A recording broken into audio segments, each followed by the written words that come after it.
உலக அரசியலில் ஏகப்பட்ட செய்திகளை பார்த்துருப்போம். புதுசாக ஒரு யுத்தம் தொடங்க போகுது அப்படிங்கிறத நம்மளால் அக்செப்ட் கூட பண்ண முடியாது. ஏன்னா ரஷ்யா உக்ரைன் போர் இன்னும் முடிவடையலை.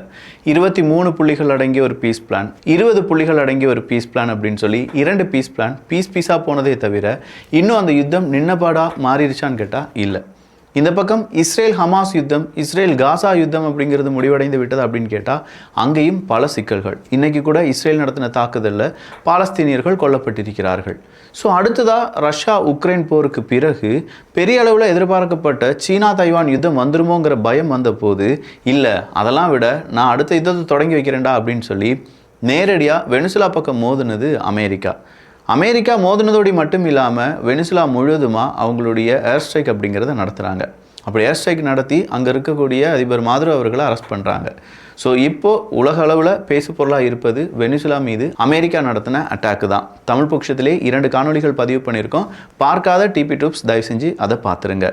நான் உங்கள் விக்கி, இது உங்கள் தமிழ் விதை. ஷார்ட்டாக கொஞ்சம் செய்திகள். டொனால்டு ட்ரம்ப் அவர்கள் கண்டிப்பாக இந்த மாதிரியான விஷுவல்ஸை நான் பார்த்ததே கிடையாது. வெனிசுலா மீது நடந்த ஒவ்வொரு அட்டாக்கையும் ஒவ்வொரு ஆஸ்பெக்டையும் நான் பார்த்து கொண்டே இருந்தேன், ரியல் டைமாக நான் பார்த்தேன். ஸோ இப்போதைக்கு வெனிசுலாவை இனிமேல் அமெரிக்கா ரன் பண்ணும் அப்படின்னு சொல்லக்கூடிய ஒரு வார்த்தையை சொல்லியிருக்கார்.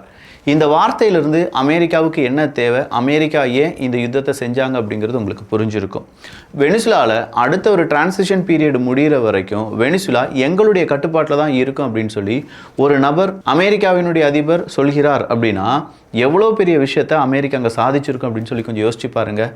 வெனிசுலா மாதிரி ஒரு ஆயில் ரிச் கண்ட்ரி வேறு எதுவுமே கிடையாது. ஸோ அமெரிக்கா அதை ரன் பண்ண போகுது அப்படின்னா அமெரிக்கா தான் அங்கே இருக்கக்கூடிய ஆயிலை கண்ட்ரோல் பண்ண போகிறாங்க. அந்த ஆயிலை எவ்வளோ எடுக்க போகிறாங்க அப்படிங்கிறது வெனிசுலாவில் யாருக்கும் கணக்கு காண்பிக்க வேண்டிய தேவை அமெரிக்காவிடம் இல்லை. அமெரிக்காவை எதிர்த்து கேள்வி கேட்கக்கூடிய அரசியல்வாதியாக இருந்த மாதுரோ அவர்கள் இப்போது நேரடியாக நியூயார்க்குக்கு வரவழைக்கப்பட்டிருக்கிறார், நாடு கடத்தப்பட்டிருக்கிறார், கிட்னாப் செய்யப்பட்டிருக்கிறார் அப்படிங்கிற தகவல் வெளியாகுது. ஸோ ஒரு நாட்டினுடைய தலைவரையே கிட்னாப் பண்ணலாமா? ஐநா சபையினுடைய சட்டத்தின் அடிப்படையில் இது இன்டர்நேஷ்னல் சட்டத்தை மீறுவதாக கருதக்கூடிய ஒரு விஷயம். பல நாடுகள் அதை மேற்கோள் காட்டி சொல்கிறாங்க, ஐநா சபைக்கு ஒரு சட்டம் இருக்குது, அந்த சட்டத்தின் அடிப்படையில் இது நிச்சயமான தவறு தான், அந்த தவறை அமெரிக்கா செஞ்சிட்டாங்க, அமெரிக்கா இந்த தவறை திருத்திக் கொள்ள வேண்டும் அப்படின்னு சொல்கிறாங்க. ஃப்ரான்ஸ் சொல்லிட்டாங்க, யூகே சொல்லிட்டாங்க, சீனா சொல்லிட்டாங்க, துருக்கி சொல்லிட்டாங்க. இப்படின்னு சொல்லி பல நாடுகள் அவங்களுடைய கவலைகளையும் அவங்களுடைய கோரிக்கைகளையும் வச்சுட்டாங்க. ஈரான் என்ன சொல்கிறாங்க, எப்போ அமெரிக்கா நீ நினைப்பது நடக்காது, எப்போதுமே நீ வெற்றி பெற மாதிரி இருக்கும், கண்டிப்பாக இதற்கான பதிலடி அப்படிங்கிறது பெருசாக இருக்கும்னு சொல்லியிருக்காங்க. இன்னும் ரஷ்யாவோ புட்டின் அவர்களோ இதை பற்றி கருத்து சொல்லவில்லை என்பதும் குறிப்பிடத்தக்கது. இந்தியாவும் மௌனம் சாதிக்கிறது என்பதும் குறிப்பிடத்தக்கது. அப்போ இவ்வளவு பெரிய பிரச்சனையும் தாண்டி வெனிசுலாவுக்குள்ளே அமெரிக்கா நுழைஞ்சிருக்காங்கன்னா அங்கே இருக்கக்கூடிய ஆயில் தான். ஆயிலை எடுத்து அமெரிக்கா அவங்களுக்கு தேவையான நாடுகளுக்கு ஏற்றுமதி பண்ணுவாங்க. அப்படி பண்ணுறதுனால அமெரிக்காவுக்கு மறுபடியும் லாபம் கிடைக்கும். அமெரிக்காவினுடைய கைபொம்மையாக இருக்கக்கூடிய ஒரு நபர் நாளைக்கு வெனிசுலாவினுடைய தலைவராக மாற்றப்படுவார். அவங்க அமெரிக்கா என்ன சொல்கிறாங்களோ அதற்கு தகுந்தபடி நடக்க ஆரம்பிப்பார். இது மட்டும் இல்லாமல் அமெரிக்கா வெனிசுலாவை ஒட்டி இருக்கக்கூடிய கொலம்பியாவாக இருக்கட்டும், கியூபாவாக இருக்கட்டும், அவங்களுடைய அமெரிக்காவினுடைய காய் நகரத்தில் அந்த நாடுகளிலையும் சேர்த்து அவங்க செய்ய ஆரம்பிப்பாங்க. ஸோ கியூபாவே இப்போ பயப்பட ஆரம்பிச்சிருச்சு. சொல்லப்போனால் கியூபா இப்போ அவங்களுடைய எல்லை ஓரமாக அவங்களுடைய இராணுவத்தை ரொம்ப அதிகமாக நிற்க வச்சுட்டு இருக்காங்க. எதுக்கு கியூபா இப்போ நீ உன் இராணுவத்தை உன்னுடைய எல்லை ஓரமாக நிற்க வச்சிருக்க அப்படின்னு கேட்டால், இல்லை இந்த பிரச்சனை இத்தோடி நிற்க போகிறது கிடையாது, என் நாட்டுக்குள்ளேயும் வர்றதுக்கான வாய்ப்புகள் இருக்குது, அதை ப்ரிவென்ட் பண்ணுறதுக்காக தான் நாங்கள் எங்களுடைய பார்டரை இப்போதைக்கு செக்யூர் பண்ணியிருக்கோம் அப்படின்னு சொல்லி கியூபா ஒரு விளக்கத்தை கொடுக்குறாங்க. கியூபா அடுத்ததாக ஒரு படி மேலே போய் இன்டர்நேஷ்னல் கம்யூனிட்டிஸ், பல நாடுகள் இதற்கான கண்டனங்களை தெரிவிக்க வேண்டும். இப்படியே அமெரிக்கா ஒவ்வொரு நாட்டையும் பிடித்து கொண்டு இருந்தது என்றால் நாம் யார்கிட்ட போய் முறையிடுவது அப்படின்னு சொல்கிற ஒரு கேள்வியை கேட்டிருக்காங்க. கொலம்பியாவும் அவங்களுடைய பதிலடியை கொடுத்துருக்காங்க. லுலா அவர்கள், பிரேசிலினுடைய லுலா அவர்கள் அமெரிக்கா செய்தது பெரும் குற்றம் அப்படிங்கிறத ரொம்ப உறுதியாக சொல்லியிருக்காரு. ஸோ இப்போ கியூபாவாக இருக்கட்டும் இல்லாட்டி கொலம்பியாவாக இருக்கட்டும், அவங்க அமெரிக்காவினுடைய அந்த கோப பார்வை அவங்க நாட்டுக்கும் போகும் அப்படின்னு சொல்கிறதுக்கான காரணம் என்ன? வேறு எதுவுமே கிடையாது. வெனிசுலாவிலிருந்து ட்ரக்ஸ் அப்படிங்கிறது எங்கள் நாட்டுக்குள்ளே வருதுன்னு சொன்ன ட்ரம்ப் அவர்கள் அதற்கு சப்ளை செய்யக்கூடிய பல agency, mafia Cuba, Colombia, Mexico போன்ற இடங்களில் இருந்தாங்க அப்படின்னு சொல்லக்கூடிய அந்த விஷயங்களை சொல்லியிருக்காங்க. ஸோ ட்ரம்ப் அவர்களை பொறுத்த வரைக்கும் இந்த இடங்கள்லாம் என்னுடைய பார்வையில் இருக்குது, ஒருவேளை நான் வெனிசுலாவை அடித்த பிறகு இந்த இடங்களுக்கு என்னுடைய பார்வை மீண்டும் திரும்பலாம், அந்த நேரம் உங்களுக்கு எதிரான தாக்குதலையும் நான் செய்யலாம் அப்படின்னு சொல்லக்கூடிய அந்த இன்டைரக்ட் மெசேஜ் தான். இதையும் தாண்டி அடுத்தா வெனிசுலாவால் என்ன செய்ய முடியும்? வெனிசுலாவினுடைய டிஃபென்ஸ் மினிஸ்டர் என்ன சொல்லியிருக்காரு இன்னைக்கு? இல்லை, எங்கள் நாட்டுக்குள்ளே இன்னொரு இராணுவத்தை அனுமதிக்க முடியாது, நாங்கள் யாருக்கும் மண்டியிட மாட்டோம், நாங்கள் ரெசிஸ்ட் பண்ணுவோம் அப்படின்னு சொல்லி அவருடைய கருத்தை அவருடைய ட்விட்டர் பக்கத்தில் வந்து சொல்லியிருக்கார். அங்கே இருக்கக்கூடிய மக்கள், வெனிசுலா மக்கள் கண்டிப்பாக இப்போ அமெரிக்கா செய்வதற்கு எதிராக அவங்களே போர் செய்வார்கள் அப்படிங்கிற ஒரு கருத்தும் உருவாகி இருக்கிறது. மாதுரோ அவர்கள் கடைசியாக அங்கே நேஷனல் எமர்ஜென்சியை அறிவித்திருந்தார் என்பதும் குறிப்பிடத்தக்கது. மாதுரோ அவர்களை அரெஸ்ட் பண்ண டெல்டா ஃபோர்ஸ் அமெரிக்காவிலிருந்து நேரடியாக வெனிசுலாவுக்குள்ள இறக்கிவிடப்பட்ட போது மாதுரோவும் அவங்களுடைய மனைவியும் ஒரு இராணுவ பேஸில் இருந்ததாகவும், ஒரு பெட்ரூம்லேருந்து தான் 2 பேருமே அரெஸ்ட் செய்யப்பட்டார்கள் அப்படிங்கிற தகவலும் இப்போது அமெரிக்க ஊடகங்களில் செய்திகளாக வெளிவருகின்றன. இதெல்லாம் தாண்டி இனி மாதுரோ மற்றும் மாதுரோ அவர்களுடைய மனைவிக்கு எதிராக வழக்குகள் அமெரிக்காவில் தொடங்கப்படும். அந்த வழக்கு விசாரணை முழுவதுமாக ட்ரக், போதைப்பொருள், அது சம்பந்தமான கடத்தல்கள், அந்த கடத்தல்களுக்கும் இவங்களுக்கும் என்ன சம்பந்தம், இவங்க ஏன் அதை தடுக்கலை அப்படின்னு சொல்கிற மாதிரி பல விஷயங்களில், பல கோணங்களில் இந்த வழக்கு விசாரணை அப்படிங்கிறது நீண்டு போகிறதுக்கான வாய்ப்புகளும் இருக்குது. ஆனால் இதை அமைதியாக உலக நாடுகள் வேடிக்கை பார்த்தால் சரியாகுமா அப்படிங்கிற ஒரு கேள்வி நமக்குள் வரலாம். இதை அமைதியாக தான் வேடிக்கை பார்த்து கொண்டிருக்கிறார்கள்.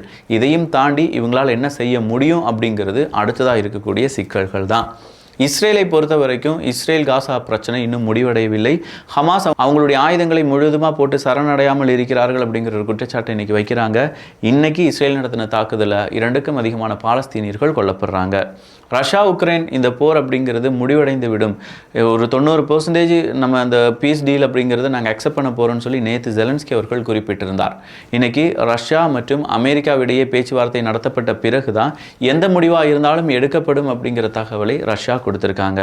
சிகரெட் ஸ்மோக் பண்ணுற ஒரு நபராக நீங்கள் இருக்கிறீங்க அப்படின்னா கண்டிப்பாக ஐடிசி ஷேர்லாம் இப்போ டவுனுக்கு வந்திருக்கும். காரணம் அதில் ஏற்படக்கூடிய புதிய வரி மாற்றங்கள் தான். ஸோ ஒரு 16 ரூபா இல்லாட்டி 20 ரூபா இருக்கக்கூடிய ஒரு சிகரெட்டின் விலை கண்டிப்பாக 72 ரூபாயாக மாறும் அப்படின்னு சொல்லும்போது ஐடிசிக்கு இதனால் பெரிய நஷ்டம் வரும். அதனால தான் ஐடிசியினுடைய பங்குகள் விலை குறைந்த வண்ணம் இருக்கின்றன. சிகரெட் விலை ஏறப்போகுது, உங்களுடைய பட்ஜெட்டை சிகரெட் பதம் பார்க்க போகிறது. ஒரு நல்ல ஃப்ரீ அட்வைஸ் என்னென்னா, தயவு செஞ்சு இன்றைக்கே சிகரெட்டை குடிப்பது நிப்பாட்டிருங்க. அது உங்களுக்கும் உங்களுடைய பொருளாதாரத்துக்கும் மிகப்பெரிய ஒரு வரப்பிரசாதமாக இருக்கும் என்பதில் மாற்று கருத்தே கிடையாது. உங்களுடைய குழந்தைகளுக்கு அது ரொம்ப பயனுள்ளதாக இருக்கும். ஏன்னா நீங்கள் ரொம்ப நாள் உயிருடன் இருக்கலாம். உங்களுடைய அந்த பேச்சுக்கள் போது அந்த ஸ்மெல் உங்கள் குழந்தைகள் பக்கம் ரொம்ப பெரிய அளவில் ச்சே அப்பா பேசினாலே இப்படி ஒரு ஸ்மெல் அடிக்கும் அப்படிங்கிற அந்த விரக்தியில் இல்லாமல் உங்கள் குழந்தைகள் நேரடியாக உங்ககிட்ட பேசுவாங்க. அது மட்டும் இல்லாமல் குடும்பமாக ரொம்ப நாள் சந்தோஷமாக இருக்கிறதுக்கான வாய்ப்புகள் இந்த மாதிரி ட்ரக்ஸோ இல்லாட்டி ஆல்கஹால் அப்படி இல்லைனா சிகரெட் ஸ்மோக் பண்ணுறதெல்லாம் நிப்பாட்டினீங்கன்னா இன்னும் அதிகமாக நமக்கு கிடைக்க வாய்ப்புகள் இருக்கிறது. தைமூர் வெப்பன் அப்படிங்கிறத இன்னைக்கு மறுபடியும் பாகிஸ்தான் சோதித்து பார்த்திருக்கிறது. கிட்டத்தட்ட 600 கிலோமீட்டர் ரேஞ்ச் இருக்குது அப்படின்னு சொல்லி தான் இந்த தைமூர் வெப்பன் அப்படிங்கிறத ரெடி பண்ணியிருக்காங்க. அப்படிப்பட்ட தைமூரை பற்றியான வரலாற்று ஆய்வுகள் என்ன அப்படிங்கிறதுல உங்களுக்கு தெரியுமா? ஜஸ்ட் தைமூர் தமிழ் பொக்ஷம் அப்படின்னு சொல்லி அடிச்சு பாருங்க, அதில் ஒரு டீட்டெயில்டு காணொலி இருக்குது. அப்போ அந்த ஒரு நபருடைய பெயரையே ஒரு மிசைலாக வச்சுருக்காங்க அப்படின்னா, தைமூர் அப்படின்னு சொன்னாலே இங்கே இந்தியாவை பொறுத்த வரைக்கும் அவன் ஒரு காலக்கேயன் தான். ஸோ இந்த தைமூர் அழிவினுடைய ஒரு ராஜா அப்படின்னு சொன்ன மாதிரி இந்த தைமூர் மிசைலை வச்சு நாங்கள் இந்தியாவை அழிப்போம் அப்படிங்கிற இந்த கணக்கை பாகிஸ்தான் போட்டு வருகிறார்கள். அந்த கணக்கு பலிக்குமா இல்லை வெறும் கனவு மட்டும்தானா அப்படிங்கிறத பொறுத்திருந்து பார்க்கலாம். ஏமன் நாட்டில் பலவிதமான தாக்குதலை சவுதி அரேபியா செஞ்சுருந்தாங்க. கடைசியாக ஏமன் நாட்டினுடைய பிரஜைகள், அங்கே இருக்கக்கூடிய முக்கியமான அரசியல் தலைவர்கள், நாங்கள் சவுதி அரேபியா கூட பேச்சுவார்த்தையில் ஈடுபட போகிறோம் அப்படின்னு சொல்லியிருக்காங்க. ஹூத்திஸுக்கு எதிரான தாக்குதல் தொடரும் அப்படின்னும். ஆனால் ஏமன் நாட்டில் இருக்கக்கூடிய பாசிட்டிவான இந்த ரெஸ்பான்ஸ் எங்களுக்கு ஒரு நிம்மதியை கொடுத்திருக்கிறது என்கிற தகவலையும் சவுதி அரேபியா கொடுத்திருக்கிறார்கள். சவுதி அரேபியா பொறுத்த வரைக்கும் ஏமன் நாட்டில் இருக்கக்கூடிய சில நபர்கள் பேச்சுவார்த்தைக்கு வாங்க அப்படிங்கிற அழைப்பையும் இப்போது சவுதி அரேபியா கொடுத்திருக்கிறது. எட்மண்டோ கான்சலீஸ் அப்படிங்கிறவருடைய பெயர் இப்போது பெரிய அளவில் அடிபட்டு இருக்கு. இவர் தான் வெனிசுலாவில் ஒப்போசிஷன் லீடர். இவரை நாடு கடத்தியிருந்தாங்க. ஸோ அப்படிப்பட்ட எட்மண்டோ கான்சலீஸ் அப்படிங்கிறவர் மீண்டும் வெனிசுலாவுக்கு வருவாரா, ஆட்சியை அமைப்பாரா அப்படிங்கிற ஒரு கேள்வியும். இலங்கையை பொறுத்த வரைக்கும் 2026 இலங்கை அரசாங்கம் $1 பில்லியன் அப்படிங்கிறத அவங்களுடைய ரோடுக்காக மட்டுமே, வேறு எதுக்குமே இல்லை, இலங்கையினுடைய ரோடுகளை சரியாக்குவதற்கு மட்டுமே இலங்கை அரசாங்கம் செலவழிக்க போவதாக செய்திகளை வெளியிட்டிருக்கிறார்கள். ஸோ ஏகப்பட்ட செய்திகளை பார்த்துருக்கோம். இந்த செய்திகளை பற்றி உங்களுடைய கருத்துக்கள் இங்கே வரவேற்கப்படுகின்றன.